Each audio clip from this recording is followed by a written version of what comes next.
Welcome back to Villa TV and to Matchday Live for our post-match show after another 3 points and 3 goals for Aston Villa in a 3-1 win over Nottingham Forest. A perfect way to kickstart 2026. A goal for Ollie Watkins and a brace, a first Premier League brace for John McGinn as well. Looking a little bit warmly, Henry, looking absolutely frozen and Baltic is Alan McInally. How was Co-Com, sir? Fabulous. Mark and I handled everything well, but because you're just sitting in one position and getting the odd bit of excitement, my toes are absolutely... And they're not heated seats. Not particularly, no, but nevertheless, listen, big 3 points for us. We spoke about it, how difficult it was, how patient we might have to be, and how frustrated it might seem at times watching the game, but nevertheless, the boys did really well. The goal from Ollie Watkins to just before half-time was an absolute beauty. Because I'd said I think Sean Dyche is going to get what he wanted, get to half-time 0-0. He can then decide how he wants to take the second half. I've got to say the goal from Ollie was an absolute beauty. It really was, wasn't it? Right, should we welcome in Chezzy? Go on, Chezzy. Back in. Where have you been? Where have you been? Yeah. I don't know. How was your hot chocolate? I've got to stand here apparently. All right, okay. Did you get a heated seat as well? Yeah, my bum's lovely and warm. I know, same. Mine is really nice. Yeah, mine is here. I feel mine now. Keep your hands full. Serious about it. I'm just going to say, when it comes to it, he's just got to be done. I'm the older guy now, remember. You young guys need to start doing the This cold. was him at the last game, to be fair now. Yeah, so was, it's actually, fair. it's your turn now. Baby, it's cold. What But you having making? said that, 3 points, that kind of warmed us up a bit. Yeah. What do you make of that? Good result. Please overall. Yeah, it was a great time to score. For Ollie's goal. I think. Yeah, I think the game went how expected before kick-off. They kept it really tight. But yeah, I think it takes a goal like that sometimes to unlock a side that comes here and sets up like that. So they needed a lot of unlocking as well. We knew that, didn't we? We knew exactly what Forest were going to bring here. And that first half, it was stuffy, it was physical, it was... fair play, was it Simon Hooper who was the ref? He was reticent to get the cards out, very much so at any sort of point. So he was consistent across the board with that for the first half at least. But he really was trying to let the game flow, but Forest weren't allowing that. Yeah. I mean, it was annoying me. I'm not going to lie, but most referees do. But yes, like you said, I think as long as he's being consistent with it, that's fair comment. I mean, we absolutely dominated that first half. It was. I think we had 78% possession, which was huge. 78.2. 70, was it? Yeah. Okay, Coco. Only because your stats. That's all the stats. No, well, I thought I'd bring them down. I thought I'd have a little look at the stats, and I thought because I couldn't see where Forest were going to hurt us or break us down. I actually felt today was one of the most comfortable watching games. Even when they scored, I just thought, do you know what? There's more in us. We could go up another gear. I thought we were outstanding from start to finish. I really did, and thoroughly deserved the result. Talk about the first half then, Alan, from your point of view. What were you thinking? Were you frustrated watching it? Did you think it was inevitable? If I was playing today as a striker, I'd be really frustrated because it's tough to get. Because they sat with a 4 and a 5 in front, and then the boy Igor Jesus up top. And that was their only out, but they kept giving the ball away as well. We kept picking it up, but there was nothing really for us to try and get through. And we needed to, because of the way they played with a 5, it made it even more important that Kashi and Matson moved further up the pitch. They could move as further up the pitch as they want, because we've still got 2 at the back, 3 at the back with Kamara being there. But we didn't do that too well, and it looked at we struggled to create chances. And I mean, you're saying about the possession we had. The goalkeeper didn't really have too much to do. There was a couple of halfy things, but it was a tough one to play in today, genuinely. And then all of a sudden, Kamara wins a header, quick pass from Tielemans, 1 touch, thanks very much.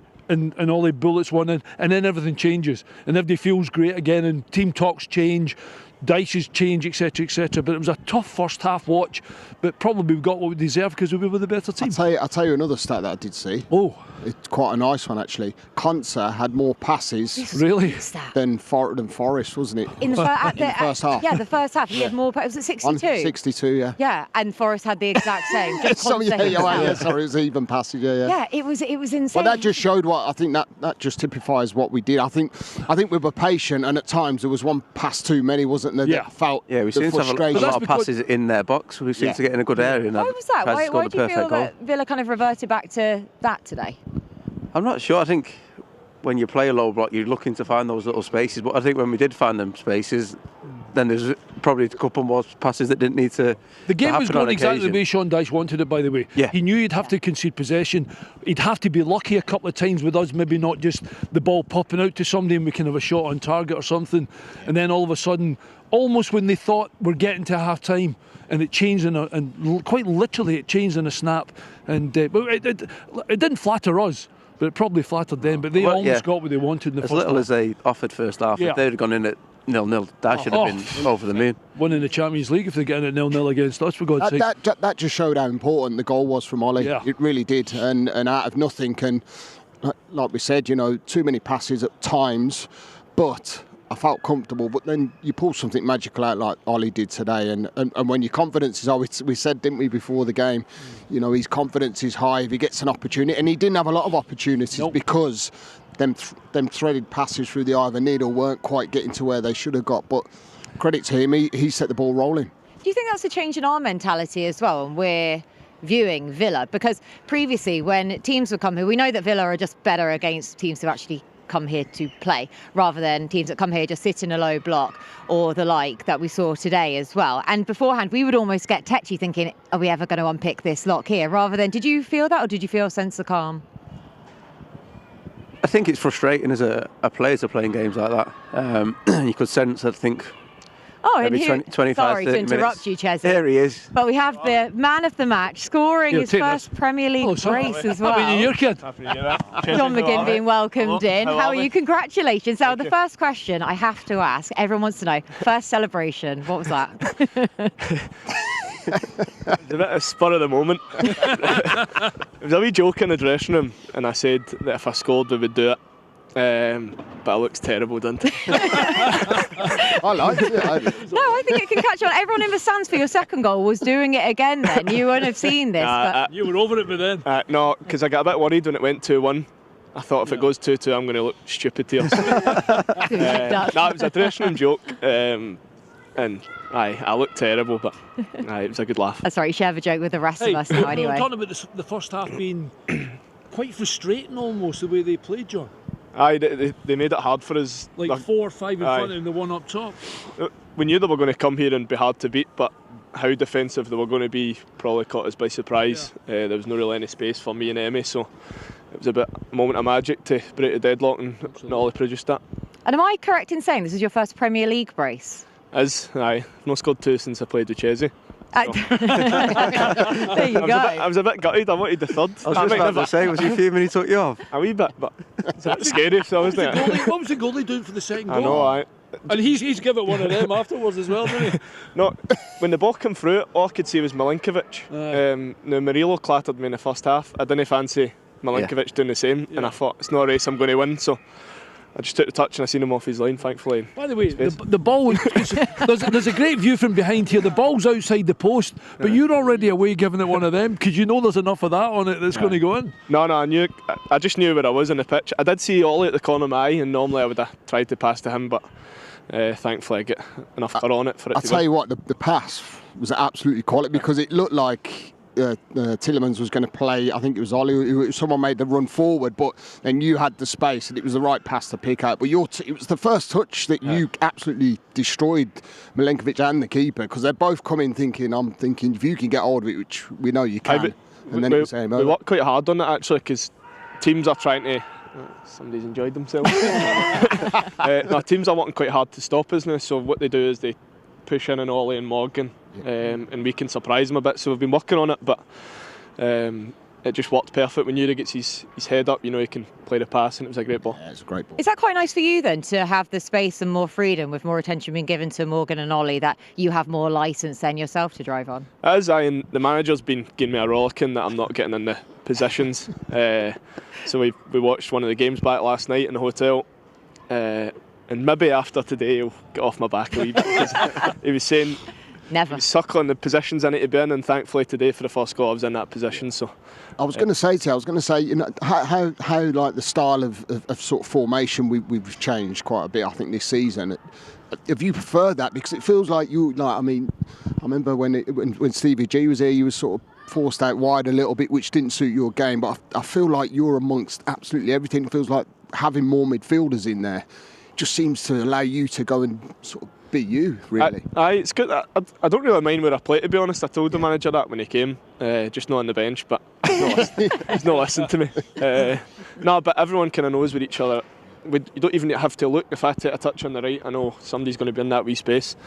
And the amount of detail we do, analysis, we've got no excuse now. We know where everyone is, and it's probably for the strongest our squad's been in a long time. And I think we see the subs coming off the bench. Well, it's probably the first time in a long time we've had 2 players for each position that could all play. Right, I think that is pretty much it. It is so cold. So, John, thank you so much for your time, Thanks, John. as always. Didn't they? Celtic beat 3-1. Celtic beat 3-1, mate. We won't talk about the Celtic game. Thank you Aston so Villa much, won 3-1. Exactly, let's go for right 3-1 was this end anyway. Thank you so much, John, for your time as always. He's always so entertaining, so honest. You know we can ask him whatever. You always forget that the cameras are rolling because you just think you can just chat away to him like a mate, can't you? And he's so good. He's so good at analysing it as well, and he's so honest about his assessments of games as well. Yeah, he's top drawer, isn't he? I mean, you know, you only have to, like you say, he comes here, he'll be in there with people, and he'll be exactly the same. He doesn't change exactly what he's all about, but I think having him back in the team and showing what he brings to this team, it was brilliant. I know he scored the 2 goals, but I thought the midfield were absolutely. I mean, I said about Elliot Anderson, you know, he's up and coming in the England squad. He didn't get a look in today. I mean, Kamara and I said in and comms when I'm watching the game, you've got Morgan Gibbs-White and Elliot Anderson. They're 2 best creative players. All they did was 15-yard doggies for 25 minutes because they were chasing shadows. I know we didn't manage to get in behind, and John was saying they made it more difficult for them, but in terms of even their creativity, they couldn't because of our lads were so good in the middle of the park. Just I'm harping on about fullbacks to move up to make it even more for them and push them even further back, and then that gives us more chances even for shoots for having shots outside the box. But the wee man was right. Our midfield was very good today. Is that what you think it was won and lost today? Was that midfield battle? Yeah, I think when you set up like Forest did and you're out of possession, you're doing all your work out of possession. When the midfield, like Villa's did, move the ball and make them continuously keep dogging, when they do win possession back, we've seen every time they did, they gave it back, didn't they? So I think it was a big factor in the game. I want to mention something that's for you particular, James, that I said it in commentary, and I don't think we've mentioned it, but not particularly. But I will say that Konza in Lindelof. And Lindelof just coming in, I thought he's been absolutely magnificent. He won every header today, and he competed for everything. Now we're talking about, can he play right back? Can he play as a defensive midfield player? I think the first time he came here, I think the manager brought him on and played him as a defensive midfield player. But I thought the 2 of them needed a mention because we were used to Tyrone being around the place and Powell keeping everybody out. But I thought Lindelof had done a great job today as well. I thought they were both really good. Yeah. They're both in the manner very calm, and I think it's what you need certainly on a day like today when you're all in possession and you do lose it. They were both very aware and they quickly. I thought it was Lindelof's best game for us today. Yeah, nicking. You know when you're nicking in front and winning headers, etc. Being more aggressive rather than giving it. I need to play a pass in. Like, don't make mistakes. First and foremost, don't make mistakes and make sure they don't get it easy. And I thought the 2 of them were brilliant. Do you think he needed that sort of more of the physical presence in defence rather than we associate Powell with, just being the playmaker in the heart of defence? But we know how physical Forest can be, and they pretty much laid that down from the very get-go. Do you think that probably helped, that extra bit of a physical presence that we had with Lindelof and the like? I think so. I think it just took any belief that Forest may have had in the game when they did win the possession back. They were, and Lindelof were both so aggressive early on when it went up that it just seems to deflate any chance that Forest had in getting into the game. Ollie's goal, well taken goal, and especially after a few little frustrating passages, he could easily have had his head drop, it feel, at that point. However, right on the stroke at half-time, James said it previously, the most perfectly timed goal as well. I think it was about 20 seconds left of added time for that first half. Is there any better time to score? Well, there's not, is there? They always say, if you can score sort of on the stroke of half time, it always disturbs and disrupts. And I think that was the case of it today. For how much we dominated the first half, we deserved the goal, regardless of not having many attempts at goal. I just thought it was a real dominant Psychologically, display. it's a big goal, isn't but it? it's a massive goal going into the half, because it changes. Maybe Sean Dyche, he's thinking, right, we've got 22nd minute to go.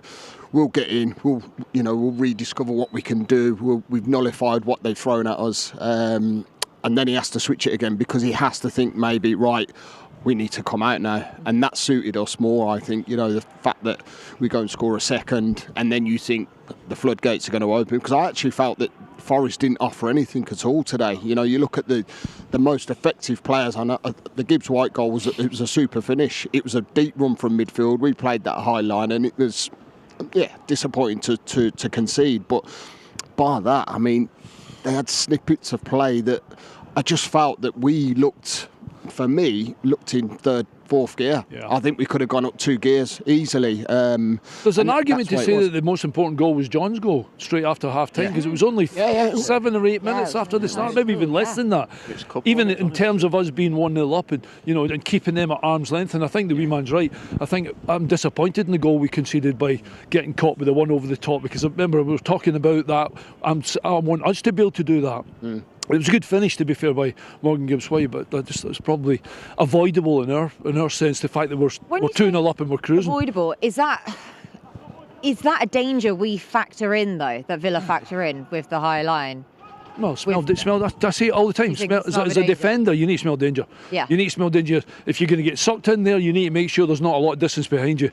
And I don't like that. And to be fair to Gibbs White, he showed really good pace. He had a couple of first good touches, actually. And then listen, I think it's hard for a defender. I'm being picky there a little bit. I think from playing a high line and being a midfielder and running and breaking lines, you've got to get it perfect. Yeah. As simple as that. And I've been here when the manager tried it early on. I think it might have been a Spurs game where they got in relentlessly. But listen, you try these things out, you get to a point where you work it well.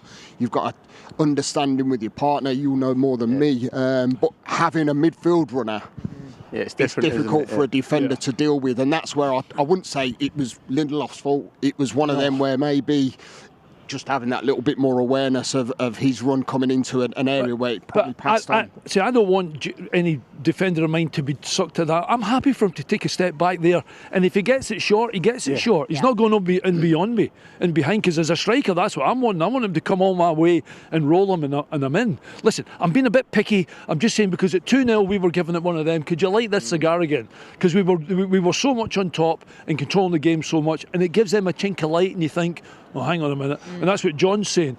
He was like, 2-1, don't want it to go 2-2 here, I'm going to look silly with this thing, etc, etc, etc. So it was just one of those moments in the game where you thought, right, that we can hopefully learn from that. We won't concede something like that again. And we were so much in control of the game, like Lee and what James already said, we looked a far better team than they did. And then, of course, John's final goal. I know we were just discussing it with him there, but when you actually see, I don't know if you've seen this, the behind replay of the camera angle, the curve that was on that ball that you didn't appreciate live whatsoever until you see it from behind. I said it's an unbelievable picker. Yeah. It is, because he actually looks like, this is from my perspective where I was sat and then watching the replay of it. It was like he almost was going to play that ball to the channel. To Watkins. And then he sort of mid sort of range just floated it into. He was very confident, wasn't he? He was away straight away before it was anywhere near the goal. Did you have any doubt? As soon as you knew he was going to take it on, and we knew that the keeper Victor had made that kind of rash decision, he was all at sea. I've got complete faith in John McGinn. So you do, you do, even though he just tried to out you there. The only reason I knew it was in because from where we were in the stands, you couldn't tell if the ball was turning in. It's because he ran away. Mark went, "It's a goal." And by the way, he had the whole goal to hit, but he chose to tease everyone at the whole end and just aim at the post, so it just comes in at the. But he was away before. You know yourself, you try and kick it straight. It's hard, isn't it? It's much easier to kick the ball like that. Always had a bit of outside carve in it. Right, lads, it is absolutely Baltic. So any final thoughts? I know what I'm going to say, prediction. I was feeling really smug as well. I said 2-0 Ollie and McGinn. I said, here we go, and then 3-1. I thought you know what, as a collective effort, we were all you've always got it right. I had 2-1 and obviously Ollie to score. I said Ollie would score first, and the big man always gets What it right. What did you say? Nothing. I was focusing on just staying stood up, to be honest. I was about to keel over. know, So I was just focused on staying upright. We had a moment in the. You never notice. It's okay. She's fine. I'm clearly fine. Anyway, listen. I'm glad we're all smiling. I'm glad it's a good start to the new year. Happy New Year, everybody. It's a massive 3 points for the club, and we can look forward to a couple of trips to London coming up. Nearly stole my outro there. Oh, what is your That was out? very, Actually, very you good. better have been working on this because it must. You're under big pressure now. This is all I ever think about during these. Well, lads, thank you so much for the three of you for coming back and for all your time and for staying standing as well. Make sure to get the heaters on in the car on the way home. But it is a perfect start to 2026 for Aston Villa. The tricky trees came to Villa Park, but it was 3 goals and 3 points for Aston Villa.